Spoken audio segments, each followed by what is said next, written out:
Thank you. Thanks. Now, there have been many great songs written in the history of popular music, but has there been a better one than this?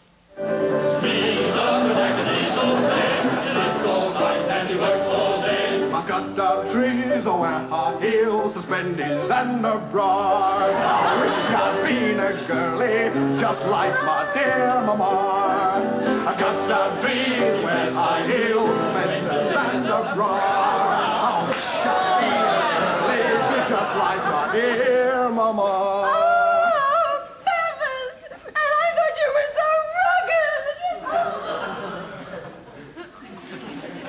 Ladies and gentlemen, Michael Palin!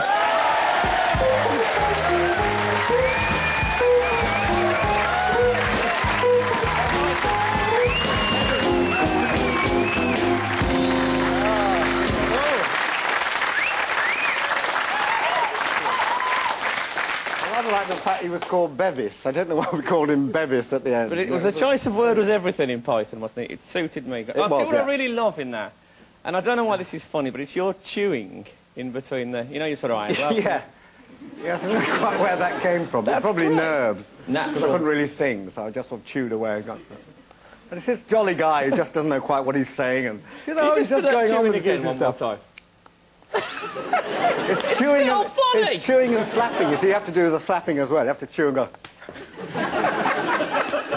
It's mindless, isn't it? Still, you can make a living out of that. You might as well, eh, Frank? That's what I say, you know. Yeah. People are going to pay me for that sort of rubbish. I'll chew for England. Is it true, first of all, it's in the papers this week, is it true that Python is coming back? You're getting back together? Well, it's in the papers. Probably not. No, John...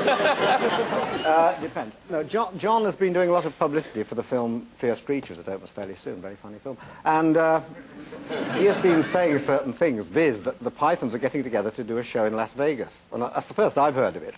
But, I mean, as far as I'm concerned, I think that the problem with getting Python together is we're not all together. Dear Graham has passed on. He is no more. He has ceased to be. He's up there looking down on us. And I think it's quite difficult. You don't think he's just stunned? That's very good. Thank you. You know, no, sorry, didn't mean, that sounded very patronising, You Frank. put that on a sorry. poster, please. Very good, Yeah. Michael Palin. Yeah. You did Python in Germany, didn't you? Yeah, yes. A strange episode in our lives. There was a guy called Alfred Bierleck, who was a German producer who loved Python, but he knew there was absolutely no chance of getting it on German television. I don't know why, but he just knew that. So he said, to get over this, let's bring the Pythons over to Germany and do your material here. And we thought, that's very nice. We'll all go to Munich and have a nice 3 weeks and you know, do the best of our sketches, and off we went. And we were just driving down to the location on the first morning, and he said, you know, here's the script. And we looked at the script. It was all in German. All our material had been translated into German. And we said, have you got the English version, just so we can check it out? No, he said, you do it in German. That's the deal. We said, well, none of us speak German. I don't understand this. You know, you don't speak German? No. But it was too late by then, because it was all... So I did the very first sketch. So you did it anyway? The very first sketch I did with huge idiot boards, written out in German, up in this Bavarian Alp, and had to do something about... it was a sort of silly sketch about the 400th anniversary of the birth of Albrecht Dürer. And I was playing an Australian who says, I know about as much about Dürer as I know about the inside of a kangaroo's bum. But, you know, this was dutifully translated into German, which I think I almost know. Ich weiß über Dürer genauso viel über das Rektum des anderes Beuteltiere. Now, speaking of Germany and all that sort of thing, you've become like Mr. Travel now as well. Yes, I've been allowed to go a long way away. Why would you say people watch travel shows, mainly? I think the main reason... Well, no, I think there are five reasons. But the main One is reason... that people want to be somewhere else other than where they are, because anything is better than where they're actually sitting at that time. And, you know, foreign countries seem rather exotic and wonderful, and do represent that getaway that we all want. Other people hate travelling, and they want to see somebody else being extremely uncomfortable and having a really unpleasant time, so they're happy. And the third reason, I can't remember. Is it the comfy chair? The comfy chair! Well, I tell you, the only reason I ever watch, and I think this is a big reason people watch travel shows, is to see places they've been.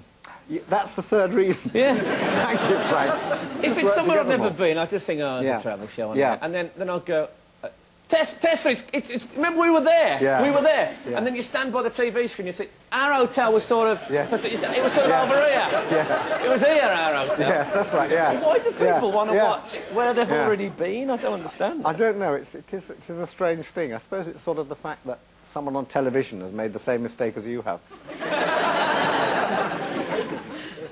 Do you like it? Very strong. Did you make this? Yeah.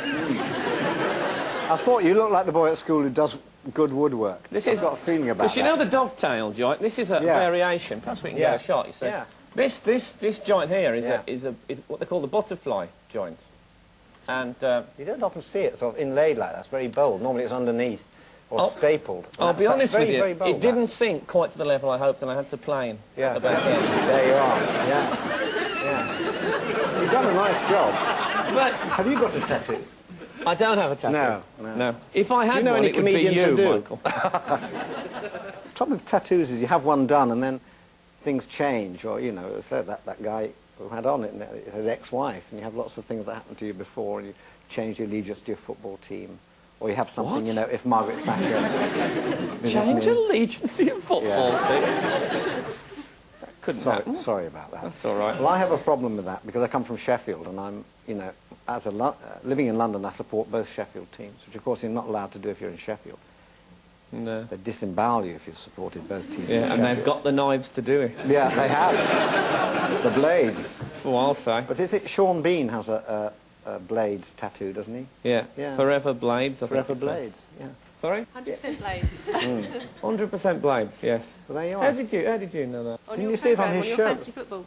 It's on your show, wasn't it? Fantasy football show. You didn't watch that, did you, Michael? Yeah. You I told you I'm a fantasy fan. football? Yeah.